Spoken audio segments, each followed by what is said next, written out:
प्रभु में प्यारे भाइयों और बहनों, हम धन्यवाद देते हैं परमेश्वर का उसकी महानता के लिए, उसके महान सामर्थ्य कामों के लिए जो वो निरंतर हमारे जीवन में करता है। पिछले रविवार हमने देखा था कि हमारा प्रभु यीशु मसीह स्वर्ग आरोहण के समय जाते समय अपने चेलों से कहता है कि मैं जा रहा हूं और तुम्हारे लिए एक और सहायक भेजूंगा। और हम देखते हैं उस प्रतिज्ञा के स्वरूप पवित्र आत्मा इस दुनिया में आता है। हालांकि प्रभु यीशु मसीह और पवित्र आत्मा के इस दुनिया में हमने पहले भी पुराने नियम में कई एक जगह हमने पढ़ा है कि वो दुनिया में आते जाते रहे हैं, लेकिन अब पवित्र आत्मा स्थायी रूप से पृथ्वी पर है और वो हमारे और आपके जीवनों में कार्य करता है। आज का जो विषय है वो है पेंटेकोस्ट डे, पेंटेकोस्ट का दिन। पेंटेकोस्ट का मतलब होता है 50वां। लेकिन हम लोग आज इस बात पर गौर करने के लिए नहीं आए हैं कि पेंटेकोस्ट का मतलब क्या है, लेकिन हम उस महान इवेंट के लिए या उस अवसर के लिए जो पेंटेकोस्ट के दिन किया गया या हुआ, पेंटेकोस्ट को पुनरुत्थान पर्व के यानी ईस्टर के बाद 50वें दिन मनाया जाता है और ये फेस्टिवल ऑफ वीक्स के रूप में भी जाना जाता है। इसकी जो पहचान है वो है फेस्टिवल ऑफ वीक्स के बारे में, और इसको इस्राएल में हार्वेस्ट फेस्टिवल के रूप में भी मनाया जाता है।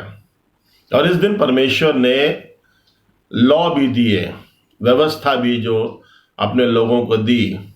तो इस दिन को कई एक महत्वपूर्ण बातों के लिए बनाया जाता है और परमेश्वर ने शायद इस दिन को इसलिए भी चुना है कि व्यवस्था जब दी गई है, परमेश्वर ये बताना चाहता है कि व्यवस्था के द्वारा कोई व्यक्ति धर्मी नहीं ठहराया जाता है।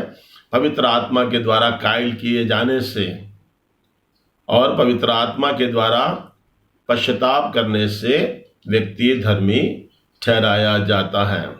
और इस दिन को चर्च के बर्थडे के रूप में भी बनाया जाता है। योएल नबी की भविष्यवाणी को हम देखते हैं पुराने नियम में 2 अध्याय के 28 और 29 पद में परमेश्वर का वचन कहता है, उन दिनों के बाद मैं सब प्राणियों पर अपना आत्मा उंडेलूंगा।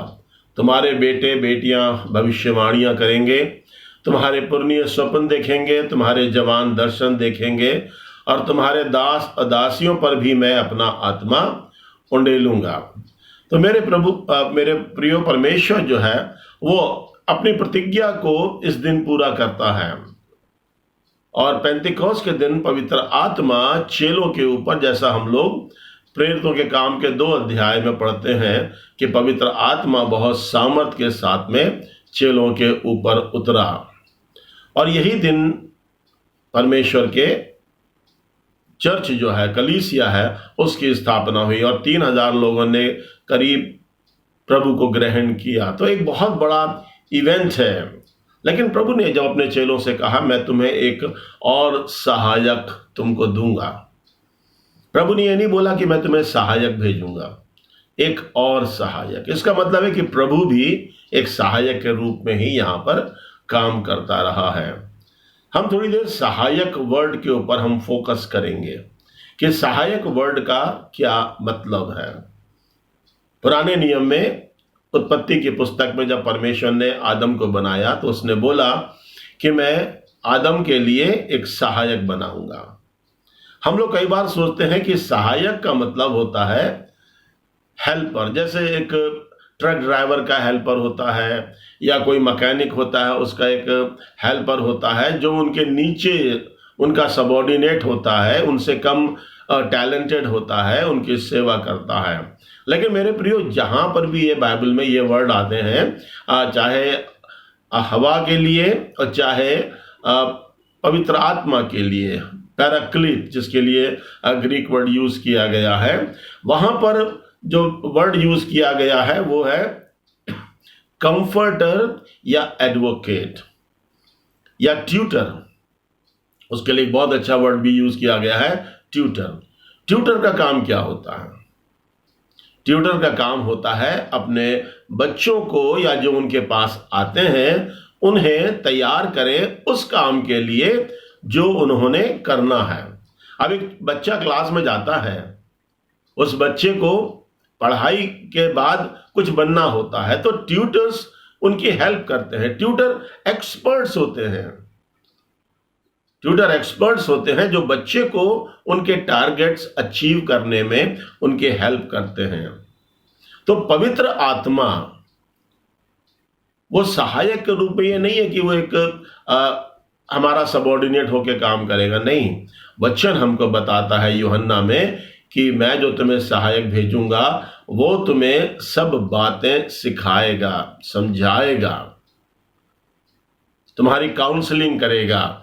वो एक एडवोकेट होगा, एक कंफर्टर होगा। पैराक्लीट इसके लिए जो ग्रीक वर्ड यूज किया गया है। तो हम देखते हैं कि पवित्र आत्मा हमारी समस्याओं से हमें पार करने में मदद करता है। जब मैं और आप आत्मिक रूप से स्ट्रगल करते हैं, जब मैं और आप आत्मिक रूप से परेशानी में रहते हैं, हमें बहुत सी चीजें समझ में नहीं आती हैं, तब पवित्र आत्मा मेरी और आपकी मदद करता है, मेरी और आपकी काउंसलिंग करता है, मुझे और आपको बुद्धि और ज्ञान देता है, समझाता है कि मैं और आप अपनी समस्या से किस तरह से पार हो सकते हैं। लेकिन आज का जो हमारा विषय है वह है the work of the Holi spirit. पवित्र आत्मा का क्या रोल है? पवित्र आत्मा हम जानते हैं कि त्रिएक परमेश्वर में पवित्र आत्मा भी एक परमेश्वर है। आने वाले रविवार में हम लोग ट्रिनिटी संडे मनाएंगे। उस दिन मैं पवित्र आत्मा के ऊपर आपको ज्यादा और भी थोड़ा बता सकता हूं, लेकिन आज मैं आपको बता सकता हूं सिर्फ इतना कि पवित्र आत्मा परमेश्वर की जो त्रिएकता है, ट्रायून गॉड जो है हमारा, उसका एक पर्सन है, और वो और पिता और पुत्र तीनों का सब्सटेंस एक ही है, तीनों की एज एक है, तीनों परमेश्वर हैं, तीनों की पवित्रता सेम है, वो कहीं पर भी अपने आप में ऊपर नीचे नहीं है। तो प्रभु यीशु मसीह ने जब कहा कि मैं तुम्हें एक और सहायक भेजूंगा, तो पवित्र आत्मा पेंतेकोस्त के दिन पवित्र आत्मा आता है। और तब हम यहां पर देखते हैं प्रेरितों के काम के 1 अध्याय के 8 पद में, यहां पर परमेश्वर का वचन कहता है, प्रभु ने उनसे कहा, जब पवित्र आत्मा तुम पर आएगा तब तुम सामर्थ पाओगे और यरूशलेम और सारे यहूदिया और सामरिया में और पृथ्वी की छोर तक मेरे गवाह होंगे। यहां पर प्रभु यीशु मसीह अपने चेलों को यह बतलाना चाहता है कि जब पवित्र आत्मा आएगा तो वो किस तरह से तुम्हारे जीवनों में काम करेगा, क्या तुम्हारे जीवन में काम करेगा। पहली चीज जो पवित्र आत्मा मेरे और आपके जीवन में काम करेगा वो है कि हम और आप सामर्थ पाएंगे। ये सामर्थ कोई लड़ाई झगड़े के लिए नहीं है, कोई हमें कंपटीशन जीतने के लिए नहीं है। ये पवित्र आत्मा के द्वारा जो सामर्थ हमको मिल रही है, ये गवाही देने के लिए है। बहुत से लोग आज डरते हैं गवाही देने में, थोड़ा सा हिचकते हैं, सामर्थ नहीं है उनके पास। लेकिन चेलों ने बोल्डली, हम देखते हैं वही चेले जब प्रभु यीशु मसीह मर गया और दफन कर दिया गया, उन चेलों ने अपने आप को एक कमरे में बंद कर लिया। वो डरे हुए थे और वो नहीं चाहते थे कि बाहर निकले और लोगों के ऑपोजिशन का सामना करना पड़े उनको। लेकिन जैसे ही पवित्र आत्मा उनके ऊपर आया, हम क्या देखते हैं कि वो चेले जो डरे हुए थे अब बोल्डली, पूरी ताकत के साथ में, पूरी हिम्मत के साथ में, अब उनका जो पूरा व्यक्तित्व है वही बदल गया। उनके प्रचार करने का तरीका बदल गया, उनके बात करने का तरीका बदल गया, उनका स्टैंड करने का, उनका प्रोटेस्ट करने का या किसी से बात करने का तरीका पूरी तरह से बदल गया। यहां तक कि वो अब अपनी जान तक देने के लिए तैयार हो गए। वो चेले जो हैं वो अब अपनी जान तक देने के लिए तैयार हो गए हैं। दूसरी बात जो प्रभु का वचन यहां पर कहता है, मेरे गवाह हो गए। प्रभु ने उनको गवाही देने के लिए चुना था। और वो गवाही क्या थी? कि प्रभु के प्रेम के बारे में, प्रभु के जीवन के बारे में, और प्रभु ने किस तरह से लोगों को तैयार किया है कि वो पश्चाताप करें। पवित्र आत्मा कैसे उनके जीवनों में काम करता है, पवित्र आत्मा किस तरह से उनको पाप के प्रति पश्चाताप के लिए उद्वेलित करता है या उनको तैयार करता है। गवाही देने के लिए उनको अपने जीवन को ऐसा बनाना है, या गवाही जो उनकी होगी वह ऐसी होगी कि लोग प्रभु के पास आए। और हम देखते हैं कि जब पतरस ने पहला संदेश दिया तो 3000 लोग आ गए, उन्होंने प्रभु को ग्रहण कर लिया। ये पतरस की गवाही थी। जब उसने बोल लिए गवाही दी और अपने जीवन से और अपने जो समय उसने प्रभु के साथ गुजारा था उन सबों को मिला करके उसने जब गवाही दी, तो ये गवाही लोगों के जीवन में काम करा, लोगों को पाप के प्रति कायल किया उस गवाही ने, और लोगों ने पश्चाताप किया। तो गवाही किस लिए देनी है? गवाही देना होता है कि मेरे जीवन में प्रभु ने क्या काम किया, मैं पहले क्या था, फिर प्रभु ने मेरे जीवन में काम किया, तो अब मैं क्या हूं, और अब पवित्र आत्मा आने के बाद या मेरी जब जीवन परिवर्तित हो गया है, अब मेरा जीवन कैसा है। तो गवाही के लिए हमारे तरीके बदल गए हैं, हमारा काम करने का तरीका बदल जाता है, हमारी गवाही देने का, हमारे प्रचार में, सब चीजों में एक परिवर्तन आ जाता है। तो प्रभु का वचन मुझको और आपको क्या बतलाता है कि इस गवाही के द्वारा मैं और आप दूसरे लोगों को बचा पाते हैं। तो प्रभु का वचन कहता है जब तुम पवित्र आत्मा को प्राप्त करोगे तो तुम पहली बात तो सामर्थ पाओगे, दूसरी बात जो होगी कि तुम मेरे गवाह होगे। तो चेलों ने बोल ली, गवाही भी दी, और जो डर उनके जीवन में था वो निकल गया, क्योंकि प्रभु के वचनों पर उन्होंने विश्वास किया और आश्वस्त होकर के वो काम किया। अब मेरे प्रियो, जब कोई व्यक्ति प्रभु को ग्रहण करता है, जब कोई व्यक्ति गवाही सुनता है और उसका जीवन परिवर्तित होता है, तब प्रभु का वचन क्या कहता है हमसे। यूहन्ना रचित सुसमाचार के 3 अध्याय के 5 पद में प्रभु ने कहा निकोदेमुस से, जब तक कोई मनुष्य जल और आत्मा से ना जन्मे तो वो परमेश्वर के राज्य में प्रवेश नहीं कर सकता।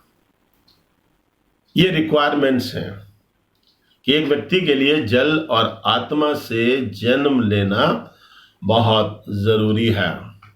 जल किस बात को रिप्रेजेंट करता है? जल रिप्रेजेंट करता है बपतिस्मे को, क्लेंसिंग को, हमारी शुद्धता के बारे में, रिपेंटेंस के बारे में, हमारे ओल्ड नेचर के मारे जाने के बारे में, killing of the old nature, या हमारा पुराना मनुष्यत्व जो है उसका मारा जाना है, और साथ ही साथ आत्मिक जीवन को प्राप्त करने का प्रतीक है। तो जब हम जल से बपतिस्मा लेते हैं तो जैसा हम विश्वास करते हैं कि जल के द्वारा मैं और आप अपने पुराने मनुष्यत्व को मारने में सफल हो पाते हैं, जैसा कि प्रेरित रोमियो के 8वें अध्याय में 6ठे अध्याय में लिखा हुआ है कि जितनों ने यीशु मसीह का बपतिस्मा लिया उसकी मौत का बपतिस्मा लिया, उसके साथ मारे जाने से हम भी मारे गए, और जैसा प्रभु गाड़ा गया हम भी गाड़े गए, जैसे प्रभु जी उठा है हम भी नए जीवन की सी चाल चले। तो प्रभु मुझको और आपको बपतिस्मे के अर्थ को यह बतलाना चाहता है कि हम भी दफन हो गए और हमारा पुराना मनुष्यत्व भी दफन हो गया बपतिस्मे के द्वारा। दूसरी चीज जो प्रभु यीशु मसीह कहता है निकोदेमुस से, आत्मा से। पहली बात है कि जब तक कोई व्यक्ति जल और आत्मा से, तो जल से तो मैं और आप सब लोग समझते हैं कि जल का बपतिस्मा क्या सिग्निफाई करता है, लेकिन दूसरी चीज जो प्रभु यीशु मसीह का वचन हमको बतलाता है आत्मा से। आत्मा कौन है? क्या है आत्मा? आत्मा परमेश्वर है। आत्मा परमेश्वर का पवित्र आत्मा है। तो जब कोई व्यक्ति पश्चाताप करता है तो वो मसीह में विश्वास करता है, परमेश्वर उसके जीवन में आ जाता है, उसका नया जन्म हो जाता है, तो वो व्यक्ति पूरी तरह से बदल जाता है। उस व्यक्ति के जीवन में प्रभु यीशु मसीह का आगमन हो जाता है और वचन हमको बतलाता है कि मैं और आप पवित्र आत्मा का मंदिर हैं। तो पवित्र आत्मा मुझ में और आप में रहने के लिए आ जाता है, मुझे और आपको कंट्रोल में कर लेता है। पवित्र आत्मा ऐसा नहीं कि मेरे और आपके जिस्म के अंदर चला गया, बल्कि वो हमें सब तरफ से कंट्रोल कर लेता है, मेरे और आपके जीवन को अपने नियंत्रण में ले लेता है और मैं और आप फिर पवित्र आत्मा के सामर्थ्य से पूरी तरह से भर जाते हैं। उसके सामर्थ्य को मैं और आप अपने जीवन में लेते हैं। गवाही कैसे होती है? जब तक कि मैं और आप पवित्र आत्मा से नहीं परिपूर्ण है, हम उसके गवाह हो ही नहीं सकते हैं। मुझे और आपको उसके गवाह होने के लिए पवित्र आत्मा से परिपूर्ण होना जरूरी है। बहुत से लोग, मसीह लोग जो हैं, वो पानी का बपतिस्मा तो ले लेते हैं, लेकिन उसके बाद गवाही नहीं दे पाते हैं। क्यों? क्योंकि उन्होंने आत्मा का बपतिस्मा नहीं लिया। तो आत्मा से बपतिस्मा लेना बहुत बड़ी रिक्वायरमेंट है। बहुत से लोग जो है वो आत्मा के बपतिस्मे के लिए भी प्रयत्न करते हैं कि प्रभु हमने जल का बपतिस्मा तो ले लिया है, अब हमें आप आत्मा के बपतिस्मे को दीजिए। तो प्रभु मुझको और आपको चाहता है कि मैं और आप आत्मा का बपतिस्मा लें। बगैर उसके हमारा जीवन बेकार हो जाता है। जिस तरह से शारीरिक जन्म जो है वो एक स्त्री के बगैर संभव नहीं है, उसी तरह से एक आत्मिक जीवन भी पवित्र आत्मा के बगैर संभव नहीं हो सकता। तो मुझे और आपको पवित्र आत्मा से जन्म लेना बहुत जरूरी है। तो जब तक मैं और आप पवित्र आत्मा से नहीं जन्मेंगे, मेरा और आपका आत्मिक जन्म नहीं होता। तो परमेश्वर से हम जब जन्म लेते हैं तो क्या होता है? परमेश्वर हमारे जीवन को ग्रहण कर लेता है, हमें परमेश्वर अपने में बढ़ा लेता है, बना लेता है। तो परमेश्वर चाहता है आज के दिन में, इस पेंतिकोस्त दिन में, कि मैं और आप प्रभु को ग्रहण कर लें, प्रभु के सम्मुख आए। और जैसा कि हमने देखा कि जब तक कोई व्यक्ति जल और आत्मा से ना जन्मे, मेरे प्रियो, मुझे और आपको आत्मा से और जल से जन्म लेना जरूरी है। बपतिस्मा तो बहुत से लोग लेते हैं, दुनिया ले रही है, लेकिन मुझे और आपको पवित्र आत्मा के लिए प्रयास करना है। और ये दिन जो एक चर्च स्थापना का दिन है, मेरे प्रियो, चर्च और परमेश्वर का राज्य एक ही है। जब तक मैं और आप जल और आत्मा से नहीं जन्मेंगे, वचन कहता है, वो परमेश्वर के राज्य को देख नहीं सकता। हम चर्च के मेंबर तो बन सकते हैं दुनियावी, लेकिन हम जो यूनिवर्सल चर्च है उसके मेंबर नहीं है। तो पवित्र आत्मा मुझे और आपको बुद्धि और ज्ञान दे कि मैं और आप चर्च के मेंबर हों, परमेश्वर के राज्य के मेंबर हों, और जब प्रभु लेने आए अपनी दुल्हन को, तो परमेश्वर का राज्य या प्रभु की दुल्हन सब उठाई जा सके। तो परमेश्वर आप मुझसे और आपसे आज ये बात करना चाहता है। मेरे प्रियो, परमेश्वर आप सबों को बहुत ऐसे आशीषित करे और ये दिन मेरे और आपके जीवन में एक बहुत महत्वपूर्ण दिन हो सके। आइए हम लोग प्रार्थना करें। हमारे परमेश्वर पिता, हम आपका धन्यवाद देते हैं आज के वचन के लिए। आपने हमें दिया है कि हम आपके वचन को अपने जीवन में लें, हमारे जीवन में अपनी सामर्थ को ले लें, और पवित्र आत्मा और जल, ये दोनों के द्वारा हमें एक नया जन्म लें। क्योंकि जब तक हम इन दोनों रिक्वायरमेंट्स को पूरा नहीं करेंगे, हम परमेश्वर के राज्य में दाखिल नहीं हो सकते हैं। प्रभु जी, बहुत से लोग हैं जो सिर्फ जल के बपतिस्मे तक सीमित हैं। आप पवित्र आत्मा को भी उंडे लें ताकि लोग परमेश्वर पवित्र आत्मा से परिपूर्ण किए जा सकें। हमारी दुआ सुनने के लिए हम धन्यवाद देते हैं पिता। प्रार्थना मांगते अपने उद्धारकर्ता प्रभु यीशु मसीह के वसीले से, आमीन।